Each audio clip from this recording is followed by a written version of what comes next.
안녕하십니까. 이피아 어드바이저입니다. 이번에는 저희가 QQQ, 즉 나스닥 ETF에 해당되는 이 나스닥의 성과와 연관된 기업들을 한번 살펴보겠습니다. 왜냐하면 이런 나스닥 지수를 구성하고 있는 주식들도 있고 그렇지 않은 주식들도 여기에 있지만, 저희가 알고 있는 IT 대형 기업들이, 빅테크 기업들이 대부분 이런 나스닥 ETF의 성과와 긴밀하게 영향을 주고받고 있습니다. 요약하자면 리먼 사태가 있었던 2008년에는 약 마이너스 한 40에서 50% 정도의 주가 하락이 발생했었고요. 이번 리먼 사태가 아닌 이번 코로나19 사태 때는 오히려 30%가 넘는 주가 상승이 발생했습니다. 엄청나게 다른 주가의 방향이라고 볼 수 있습니다.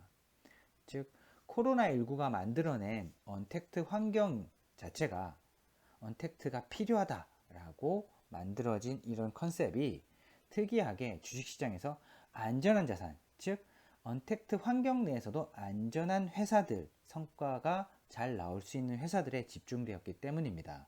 즉 이러한 불안감 자체가 경기의 하락으로 이루어지게 되고요.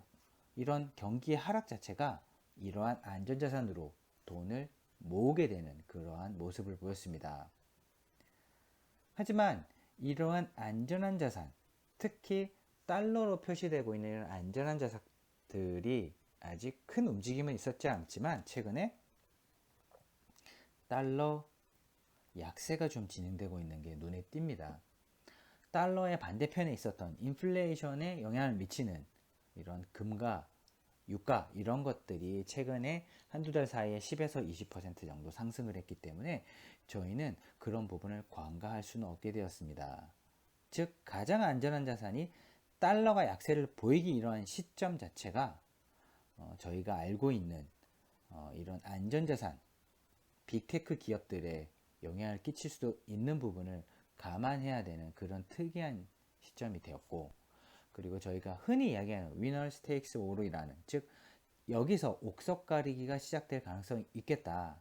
즉 이런 나스닥 자체가 크게 급락하지 않는다 하더라도 이런 기업들 중에서 승자가 하나 혹은 두 개, 세 개 정도 만들어낼 수 있는데, 이런 네다섯 개 기업들 중에서도 옥석 가리기가 시작될 수 있겠다라는 가능성을 이제 염두에 둬야 되는 시점입니다.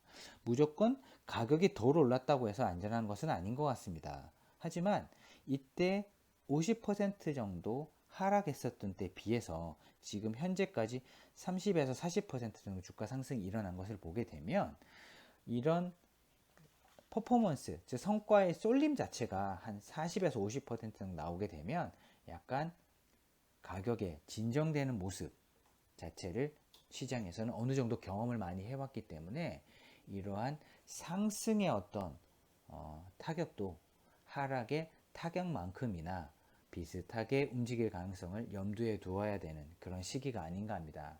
즉 이번에 나스닥에 조정이 조금 있다라고 한다면, 물론 나스닥 가격 자체가 크게 빠지지는 않는다 하더라도 이런 주식 중에서는 분명히 옥석 가리기가 시작될 가능성이 높다. 즉 백신이 나타나서 안전자산의 가격을 떨어뜨리게 된다라고 하게 되면은, 저희가 생각하고 있는 방금 말씀드렸던 이러한 부분의 옥석 가리기는 꼭 한번 염두에 두어야 하실 것 같습니다. 만약에 이러한 안전자산 현상이 끝나게 된다라고 했을 때 누가 주가가 더 많이 빠지고 누가 나스닥에 대한 성과가 더 부진할 것 같고, 이러한 이야기를 고민하시기보다는 이 중에서 누가 더 많이 오를 것인지에 대해서 고민을 하는 것이 훨씬 더 생산적인 고민이 아닐까 합니다. 감사합니다.